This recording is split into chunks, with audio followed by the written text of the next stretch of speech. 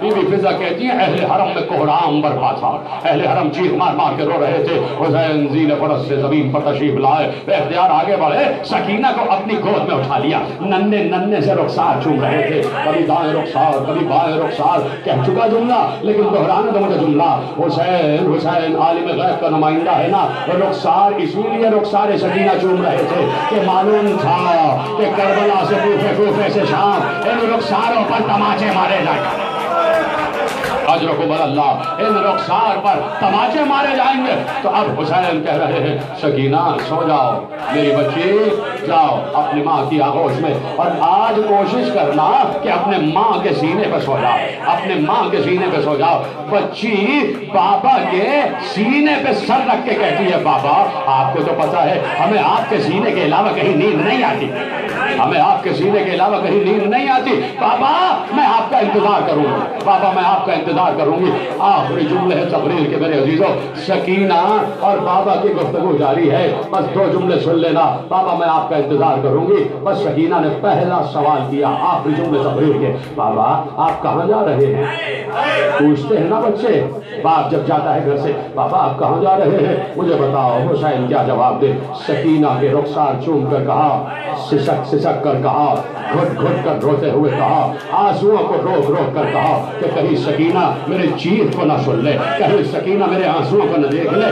گھٹ گھٹ کر سسک سسک کر سکینہ نے جیسے ہی پوچھا بابا کہاں جا رہے تو گھٹ گھٹ کر حسین نے کہا سکینہ ہم تمہاری دادی کے پاس جا رہے ہیں، اب تمہاری دادی کے پاس جا رہے ہیں۔ ارے آخری جملہ تقریر کا کیسے سنیں گے صاحبان اولاد؟ ایک بار دوسرا سوال سکینہ نے روتے ہوئے کیا، اے بابا جہاں آپ جا رہے ہیں وہاں پانی ملتا ہے، وہاں پانی ملتا ہے؟ حسین چیخ مار کے روئے، کہاں بچی پیاسی ہو؟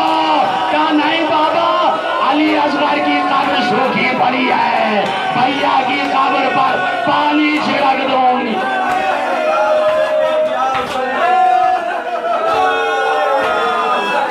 ولا لعنت اللہ علی القوم الظالمین وسيعلم الذين ظلموا أي منقلب ينقلبون۔ بار الہ ہماری اس عظیم عبادت کو شرف قبولیت کے اعلیٰ درجوں میں جگہ عطا فرما۔ پروردگار جن مومنین مومنات نے مجھ سے دعا کے لیے کہا ہے مومن کا ایکسیڈنٹ ہو گیا، پروردگار بحق بیمار کربلا شفا عاجل صحت کامل اور طول حیات، جہاں جہاں صاحبان ایمان آباد ہیں سب کی جان مال عزت و آبرو کی حفاظت فرما۔ جو روزگار کی تلاش میں ہیں پروردگار تجھے بارگاہ اہل بیت کا واسطہ ان کو بہترین روزگار عنایت فرما۔ جو برسر روزگار ہیں ان کے روزگار میں مزید وسعت عطا فرما۔ پروردگار تجھے واسطہ ہے تیرے عزت و جلال، تجھے واسطہ ہے تیرے کلام پاک کا، تجھے واسطہ ہے 12 امام 4 معصومین کا، تجھے واسطہ ہے شہدائے کربلا کا، تجھے واسطہ ہے اسیران اہل بیت اسیران کربلا کا۔ دنیا پر آئی ہوئی اس وبا کو جلد از جلد ڈال دے پروردگار، تو ہی مسبب الاسباب ہے، تو ہی اس بلا کو رد کر سکتا ہے۔ یا اللہ یہ سارے ذہن ہار چکے ہیں، یہ سارے دماغ ہار چکے ہیں پروردگار، یہ ہمارا ہی کیا ہوا ہے جو ہم بھگت رہے ہیں۔ یا اللہ ہمارے گناہوں کو معاف فرما دے، ہماری خطاؤں سے درگزر فرما، ہمارے گناہ نے کبیر و صغیرہ معاف فرما دے۔ یا اللہ تجھے اہل بیت کا واسطہ جہاں جہاں صاحبان ایمان آباد ہیں ان سب کو اس کرونا وائرس سے محفوظ و معمون رکھنا۔ جو مومنین مومنات اس کا شکار ہو چکے ہیں ان کو صحت کامل شفا عاجل طول حیات عطا فرما۔ امام عصر کے ظہور میں تعجیل فرما، ہم تو امام کے انصار اعوان اور سپاہیوں میں شمار فرما۔ ربنا تقبل منا انک انت السمیع العلیم برحمتک یا ارحم الراحمین۔